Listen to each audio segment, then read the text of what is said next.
Sa iba pang balitang abroad, pinabalik ng China ang isang mayamang Chinese gambling lord na kasalukuyang nasa Thailand. Inaresto na noong 2022 ang Chinese na napag-alamang may illegal na pasugalan at money laundering activities sa iba't ibang bahagi ng Southeast Asia. Si Son Santiago magbabalita. Itinurn over na sa China nitong Miyerkules ang isang wanted na Chinese-born gambling tycoon na naaresto sa Thailand. Ang suspect kinilalang si She Zijiang, 43 anyos na may hawak na Cambodian passport. Siya ay naaresto sa Bangkok noong 2022 sa ilalim ng Interpol Red Notice na ipinabatid mismo ng Beijing.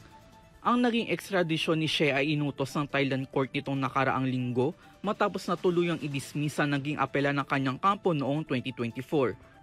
Ayon sa China, si She ay nagpapatakbo ng illegal na online gambling at money laundering activities sa iba't ibang bahagi ng Southeast Asia.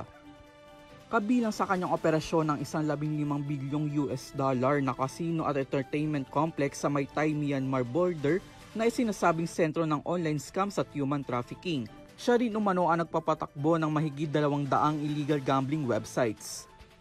Si She ay haharap ngayon sa paglilitis sa China para sa mga alegasyon laban sa kanya.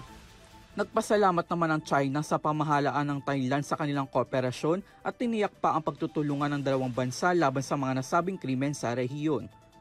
Matatandaan naman inamin mismo ni She Zijiang na isa siyang Chinese spy sa isang dokumentaryong inilabas ng Al Jazeera noong nakaraang taon, kung saan binuking niya na isa ring spy ang controversial former Bamban City Tarlac Mayor na si Alice Go.